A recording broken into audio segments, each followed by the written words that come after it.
want to, that's what I'm going to be referencing. All right, so anybody ever hear the saying, new year, new me, right?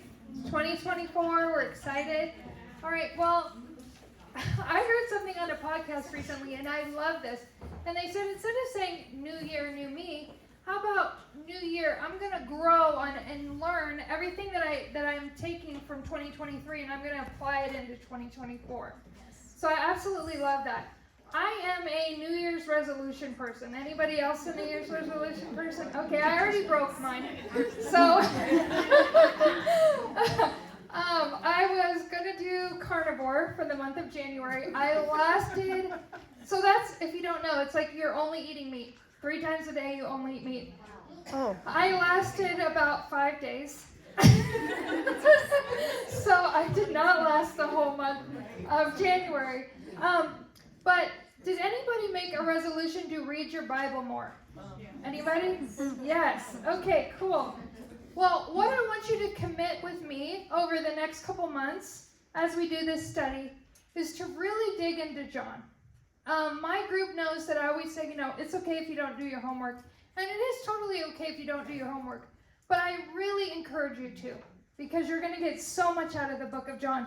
And in the syllabus, and again, if it's hard to understand, that's my fault, not Rachel's, so blame me.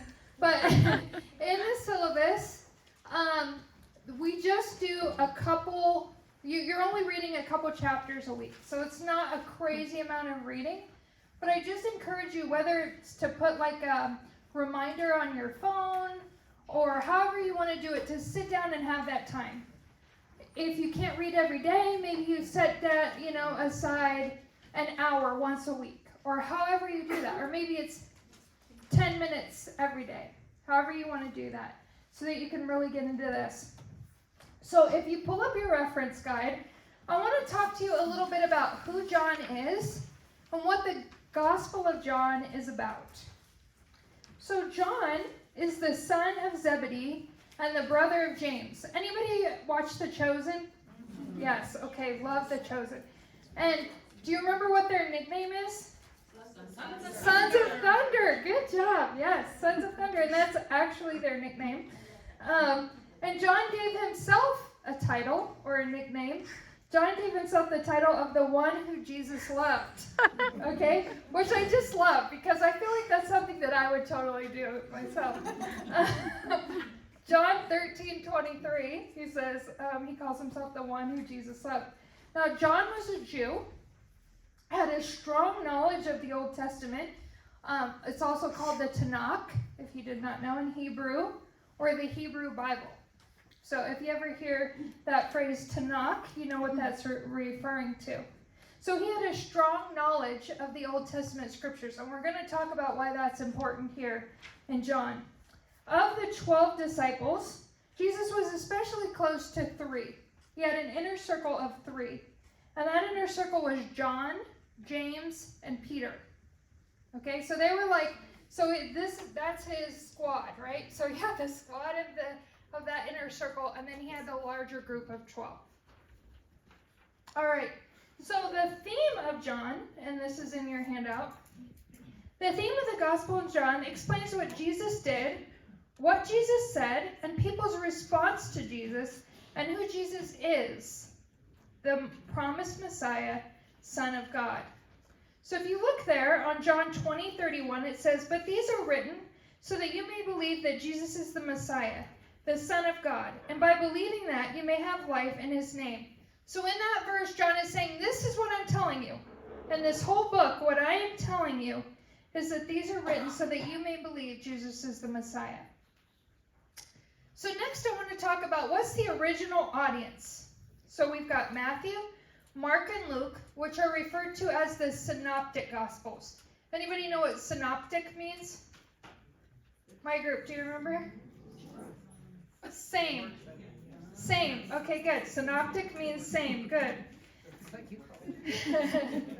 So, do you know why John is different from the Synoptic Gospels? Hint, it's on the bottom of page 17. 90% of the Gospel of John is unique content. that does not appear in the Synoptic Gospels. John's Gospel does not focus on the parables and public speeches that are prominent in the other Gospels. Did you know that? No. Yeah, it's interesting, right? Another difference is, unlike the other Gospels that were each written for a specific group, Matthew was aimed at a Jewish audience, Luke was aimed at a Greek audience, and Mark was aimed at a Roman audience. The Gospel of John, however, was written to both a Gentile, remember what Gentile means, non-Jewish people, right? So we're Gentiles, and a Jewish audience. He frequently explains Jewish customs and translates Aramaic into Greek for the non-Jewish audience.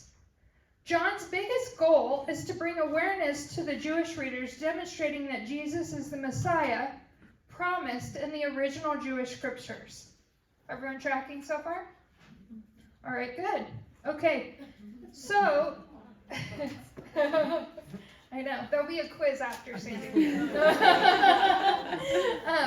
One example of that connection is the seven I am statements that are found in the book of John.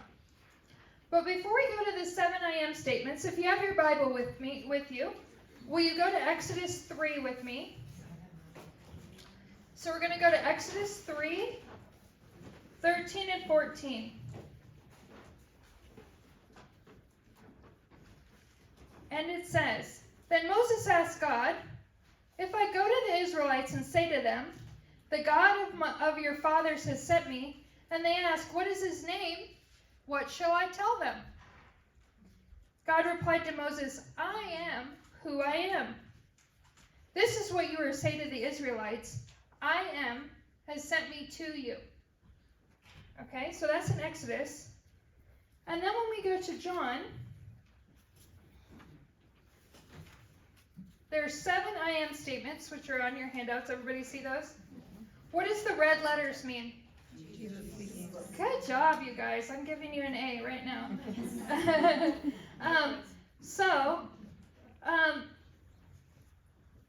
The Jewish people would have known that when Jesus says these I am statements, he is claiming to be God. Okay? And this would have angered them, right? This is not as something that they would have been received well. And as you know, it wasn't received super well, right? So if you go to John 38, 39, not by all, I should say, says, This way you will know and understand that the Father is in me and I am in the Father. This is John 10, 38 and 39. I'm reading that. Then they were trying again to seize him, but he eluded their grasp. So you see again, there he's saying that the Father is in me and I am in the Father. So let's look at the 7 I am statements. You're probably familiar with these. I am the bread of life. I am the bread of life, Jesus told them. No one comes to me will ever be hungry, and no one who believes in me will ever be thirsty again. John 6:35. I am the light of the world. Jesus spoke to them again. I am the light of the world. Anyone who follows me will never walk in darkness, but have the light of life. Number 3. I am the gate, or the door, depending on what translation you're reading. Jesus said again. Notice he keeps saying again, right? He's reiterating these things over and over. Truly I tell you, I am the gate for the sheep. Number 4, I am the good shepherd. I am the good shepherd. The good shepherd lays down his life for the sheep. I am the resurrection and the life. Jesus said to her, I am the resurrection and the life. The one who believes in me, even if he dies, will live. Number 6, I am the way, the truth, and the life. Jesus told them, I am the way, the truth, and the life. No one comes to the Father except through me. I am the true vine. I am the true vine, and my Father is the gardener. Through these 7 I am statements, Jesus is saying in his own words, the red letters, my hope and prayer for you over this course of this study is you understand who Jesus is saying in his own words. He's saying, this is who I am. I am these things. So while you're reading John, I want you to keep that in your mind. As you're reading everything, Allow Jesus to reveal himself to you through these statements. Does that make sense? Awesome. Okay, so in your handout also, I want you to notice there is a map. Okay? Anybody else nerdy like me and likes maps? Okay. I really don't know what I did before GPS because I am horrible at directions, but I love maps. It's weird, but anyway. So if you can see, I know that the print is a little small, but I wanted you to get an understanding as you're reading these things of where everything is taking place. So as you're reading the book of John, use this as your reference guide. If they reference a city, look at that city. I also want to call out to you some of the Jewish cities versus some of the Gentile cities or even Samaritan cities. So Bethlehem and Jerusalem were predominantly Jewish. Joppa, that you see over on the left, and Tyre, which is at the top, those are Gentile cities. So when he's referring to different things, Nazareth was primarily Jewish. Samaria, on the other hand, was, you've heard the Good Samaritan. That's where that story takes place. So I want you to just kind of pay attention to where these things take place as you go through this. I wasn't able to put both of these maps on here, but another thing that's super interesting, which, I Googled and went down a rabbit hole of, is what the map looked like then and what the map looks like now. So it's very interesting to see, what is Israel today, where these places were then, where the boundaries are now. As you might know, there's a war going on over there. So it's a little interesting to see where those lines line up in terms of what was happening then and what's happening now. So I encourage you to take a look at that. The last thing that I want to point out above the map is the first half of John's Gospel features Jesus' demonstration of his messianic identity, which, as I said, is the reason why John wrote the Gospel of John, right? He makes that clear. So he talks about changing the water to wine, healing the official son, healing the invalid, feeding the multitude, walking on water, healing the man born blind, and raising Lazarus. 1 through 44.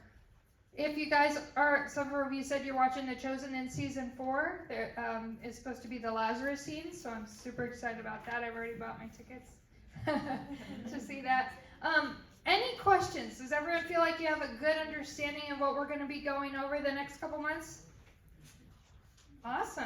Well, I am excited to do it with you, and if we could pray, I would like to pray us out. And if you do have any questions or you as leaders are struggling in a particular area, reach out to me. I'd be happy to walk through this with you and we can figure that out together.